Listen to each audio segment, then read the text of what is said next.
विद्यार्थी मित्रांनो, आपण सहकाराची 3 प्रकरणं पाहिली. आजच्या तासाला आपण सहकाराचे 4थे प्रकरण सुरू करीत आहोत. प्रकरणाचं नाव आहे महाराष्ट्र सहकारी संस्था कायदा 1960, महाराष्ट्र कोऑपरेटिव्ह सोसायटीज ॲक्ट 1960. या प्रकरणामध्ये आपणास महाराष्ट्र राज्य सहकारी संस्था कायदा 1960 नुसार सहकारी या संस्थेची भांडवल उभारणी पाहिजे आहेत. त्या भांडवल उभारणीची साधने कोणती आहेत हा भाग आपल्याला पाहायचा आहे. त्याचबरोबर सहकारी संस्थेच्या भांडवल उभारणीची अंतर्गत साधनं आणि बहिर्गत साधनं पाहायची आहेत. त्यानंतर महाराष्ट्र राज्य सहकारी संस्था कायदा 1960 नुसार सहकारी संस्थेमध्ये कोणकोणत्या प्रकारच्या सभा आयोजित केल्या जातात त्या सभाही आपणाला पाहिजे आहेत. आपण सचिवाच्या पत्रव्यवहारामध्ये आपण पाहिलं होतं, पहिली सर्वसाधारण सभा, वार्षिक सर्वसाधारण सभा, विशेष सर्वसाधारण सभा आणि अंतिम साधारण सभा अशा सभांचे प्रकार आपण पाहिले होते. त्या सभांबाबतची माहिती आपल्याला पाहायची आहे. त्याचबरोबर सहकारी संस्थेच्या सभेबाबतच्या कायदेशीर तरतुदी कोणत्या आहेत त्या तरतुदी आपल्याला या प्रकरणामध्ये अभ्यासायच्या आहेत. भारतातील सहकारी चळवळ आणि तिचा उगम याचा जर आपण विचार केला तर भारतातील पहिला सहकारी कायदा 1904 साली लागू करण्यात आला. भारतातील सहकारी चळवळ जी आहे ही चळवळ सरकारी चळवळ असून शासनाने सहकारी चळवळ रुजवण्यासाठी खूप मोठ्या प्रमाणामध्ये प्रयत्न केलेले आपणास दिसून येतात.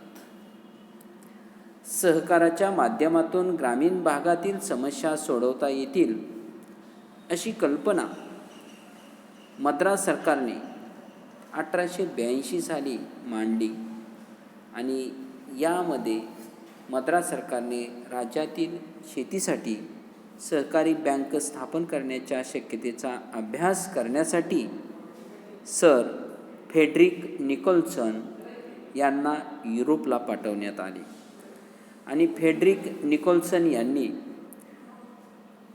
युरोपला गेल्यानंतर अभ्यास केला आणि 1899 साली त्यांनी जर्मनीच्या धर्तीवर रफायझन पद्धतीच्या ग्रामीण सहकारी संस्था आपल्या देशात स्थापन करण्यास हरकत नाही असं प्रस्ताव मांडला आणि त्यांनी त्या अहवालामध्ये शिफारस केली आणि या शिफारसीचा विचार करून आपल्या देशामध्ये सहकारी संस्था सुरू करण्यास सुरुवात झालेली दिसून येते. सन 1904च्या सहकार कायद्यानुसार सहकारी तत्वावर पतसंस्था काढण्याची सोय करण्यात आली. या कायद्यात पुढील 7 ते 8 वर्षाच्या काळात अनेक दोष दिसून आले. त्याच्या पाठीमागं काही कारणं होती. त्यातलं पहिलं कारण होतं की पतपुरवठा संस्था सोडून अन्य प्रकारच्या सहकारी संस्था स्थापन करण्याची सोय 1904च्या सहकार कायद्यामध्ये नव्हती आणि या कायद्यातील उणिवा दूर करण्यासाठी 1912 साली भारत सरकारने दुसरा सहकाराचा कायदा सहमत करण्यात आला आणि 1904च्या कायद्यातील दोष दूर करून 1912च्या सहकार कायद्यामध्ये अशी तरतूद करण्यात आली की भारतात फक्त पतपुरवठा संस्था स्थापन करण्यास परवानगी नव्हती तर इतर अनेक प्रकारच्या सहकारी संस्था स्थापन करण्यास या कायद्याने परवानगी देण्यात आली. म्हणजे पतपुरवठा संस्थाबरोबरच बिगर पतपुरवठा संस्था स्थापन करण्यास 1912च्या कायद्यानं मान्यता मिळाली. आता सहकार हा विषय तसा पाहिला तर राज्य सरकारच्या अधिकाराखाली त्या ठिकाणी आलेला दिसून येतो. मुंबई सरकारने मुंबई प्रांतासाठी मुंबई सहकारी कायदा 1925 हा कायदा पास केला. 1960 साली महाराष्ट्र राज्याची निर्मिती झाली. 1961 साली महाराष्ट्राच्या माननीय राज्यपालांची वेगवेगळ्या बाबीसाठी मंजुरी मिळवली आणि 26 जानेवारी 1962 या दिवसापासून त्याची अंमलबजावणी करण्यात आली. हा कायदा 1960 पास झाला म्हणून तो महाराष्ट्र सहकारी संस्था कायदा 1960 या नावाने ओळखला जाऊ लागला. आता आपणास पहिल्यांदा सहकारी संस्थेची भांडवल उभारणी पाहायची आहे. Capital racing of cooperative society. कोणत्याही प्रकारचा व्यवसाय सुरू करावयाचा झाला आणि तो व्यवसाय पुढे चालू ठेवायचा झाला तर त्याला भांडवलाची फार आवश्यकता असते. सभासदांच्या आर्थिक हितसंबंधाचे संवर्धन करणे हे सहकारी संस्थेचे प्रमुख उद्दिष्ट असते. त्याचप्रमाणे सहकारी संस्थांना देखील आपला व्यवसाय चालवण्यासाठी भांडवलाची फार आवश्यकता असते. सभासदांना कर्जपुरवठा करणे, विविध शेती आदाने पुरवणे, जीवनावश्यक वस्तूंचा पुरवठा करणे इत्यादी कामे करण्यासाठी सहकारी संस्थांकडे भांडवल आवश्यक असते. यासाठी सहकारी संस्थांना महाराष्ट्र राज्य सहकार कायदा 1960 नुसार भांडवल उभारणी करावी लागते. आता सहकारी संस्थांची जी भांडवल उभारणी असते ती भांडवल उभारणी कोणत्या मार्गाने केली जाते त्याची 2 भागामध्ये विभागणी केलेली आहे. पहा, चार्ट दाखवलेला आहे. सहकारी संस्थांची भांडवल उभारणीची साधने बोर्डाच्या परीक्षेच्या दृष्टिकोनातून महत्त्वाचा भाग आहे. परीक्षेला प्रश्न विचारला जातो, सहकारी संस्थेच्या भांडवल उभारणीची अंतर्गत साधने स्पष्ट करा किंवा सहकारी संस्थांच्या भांडवल उभारणीची बहिर्गत साधने स्पष्ट करा. फक्त विद्यार्थ्यांनो एक लक्षात घ्या की अंतर्गत साधनं कोणती आहेत आणि बाह्य साधनं कोणती आहेत. अंतर्गत साधनामध्ये बाह्य साधनं येऊ देऊ नका आणि बाह्य साधनामध्ये अंतर्गत साधनं मिसळू देऊ नका. आता अंतर्गत साधनं कोणती तर पहा, अंतर्गत साधनं 4 आहेत. त्यातलं पहिलं साधन आहे भाग भांडवल, दुसरं साधन आहे प्रवेश शुल्क, तिसरं साधन आहे राखीव निधी आणि चौथं साधन आहे सभासदांच्या ठेवी. आता बाह्य साधनामध्ये 5 साधनं आहेत. बिगर सभासदांच्या ठेवी, कर्जे व अग्रिमे, तिसरं आहे कर्ज रोख्यांची विक्री, चौथं आहे सरकारी अनुदान व मदत आणि 5वं आहे देणग्या व बक्षिसे. आता आपणाला भांडवल उभारणीची अंतर्गत साधनं पाहायची आहेत. आता सहकारी संस्थेच्या दृष्टिकोनातून भांडवल उभारणीची अंतर्गत साधने ही फार महत्त्वाची असतात. कारण सहकारी संस्थांच्या भांडवल उभारणीच्या अंतर्गत साधनांच्या द्वारे सहकारी संस्थेकडे कायमस्वरूपी अगर दीर्घ मुदतीसाठी भांडवल जमा होते. हे भांडवल परत करावयाचे नसते. अंतर्गत साधनाद्वारे भांडवल मोठ्या प्रमाणावर जमवल्यास सहकारी संस्था स्वावलंबी बनू शकतात आणि संस्थेला आर्थिक स्थैर्य देखील प्राप्त होतं. अंतर्गत मार्गाने सहकारी संस्थांनी जे गोळा केलेलं भांडवल असतं हे भांडवल सहकारी संस्था आपल्या सभासदांकडून गोळा करते. अंतर्गत मार्गाने उभारलेलं जे भांडवल असतं हे भांडवल सभासदत्व असेपर्यंत संस्थेकडं संस्थेनं स्वतःकडं ठेवावयाचे असते. ते भांडवल संस्थेनं परत करणे बंधनकारक नसते. असे भांडवल बाह्य साधनाच्या तुलनेने स्वस्त पडते. आता भाग भांडवल उभारणीच्या अंतर्गत साधनामध्ये कोणकोणत्या साधनांचा समावेश होतो हे आपणास पाहायचं आहे.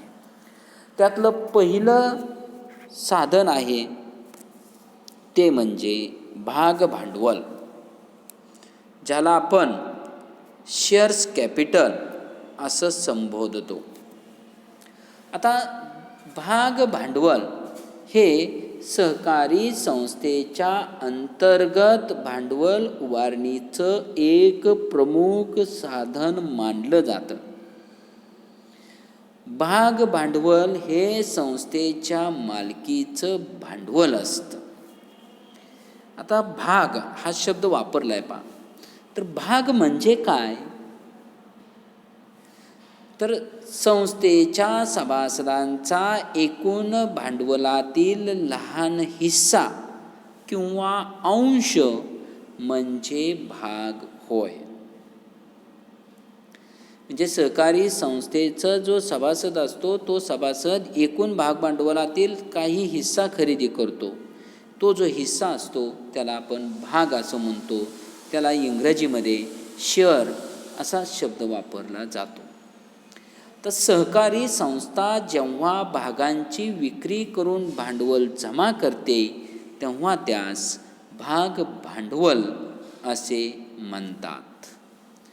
व्यवसायाच्या स्वरूपानुसार भागांची दर्शनी किंमत जी असते ती किंमत ठरवली जाते. आता सहकारी संस्थेच्या शेअर्सची दर्शनी किंमत किती असावी याबाबत संस्थेच्या पोटनियमात तरतूद केलेली असते. सहकारी संस्थेत भांडवलापेक्षा व्यक्तीला जास्त महत्त्व असतं.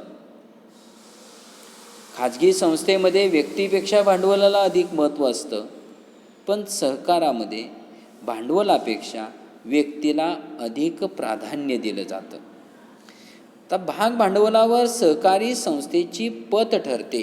त्या सहकारी संस्थेकडे किती भाग भांडवल गोळा झालेला आहे यावरती त्या सहकारी संस्थेची पत किंवा त्या सहकारी संस्थेचं क्रेडिट ठरत असतं.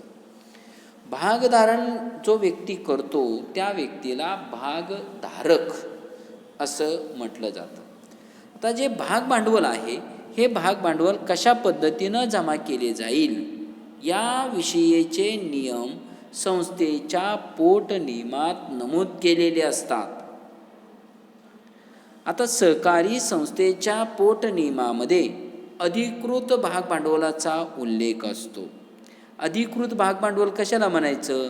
तर सहकारी संस्था जास्तीत जास्त किती रकमेचे शेअर्स विक्रीस काढू शकते किंवा किती रकमेपर्यंत भाग भांडवल शेअरची विक्री करून उभारू शकते ही जी अधिकतम मर्यादा दिलेली असते त्या भांडवलाला अधिकृत भाग भांडवल असं म्हटलं जातं. आता भाग भांडवल हे संस्था अस्तित्वात असेपर्यंत ते संस्थेकडेच राहत असतं. आता कोणतीही व्यक्ती सहकारी संस्थेच्या एकूण भाग भांडवलाच्या 1/5 किंवा ₹5 लाख यापेक्षा अधिक रकमेचे भाग भांडवल धारण करू शकत नाही. म्हणजे 1/5 म्हणजे याचा अर्थ एकूण भाग भांडवलाच्या 20% किंवा रकमेमध्ये जर विचार करायचा झाला तर जास्तीत जास्त ₹5 लाख रुपयापर्यंतचं भाग भांडवल कोणतीही व्यक्ती सहकारी संस्थेचे खरेदी करू शकते. मात्र राज्य सरकार, जिल्हा परिषद व पंचायत समिती यास अपवाद मानली जाते. कारण राज्य सरकार, जिल्हा परिषद व पंचायत समिती कितीही सहकारी संस्थेचे शेअर्स खरेदी करू शकते. त्यावरती कोणत्याही प्रकारचं बंधन नसतं. सभासद हे त्या सहकारी संस्थेचे खरे मालक असतात. सहकारी संस्था सभासदांना भागांची विक्री करून भांडवल उभारणी करीत असतात. भाग भांडवलाची विक्री सहकारी संस्थेच्या नियमांना अनुसरूनच केली जाते. आता भाग भांडवलाची वैशिष्ट्ये खाली दिलेली आहेत पहा. परंतु नवीन अभ्यासक्रमामध्ये भाग भांडवलाची वैशिष्ट्ये हा भाग अभ्यासक्रमामधून वगळण्यात आलेला आहे. याची विद्यार्थ्यांनो दखल घ्या.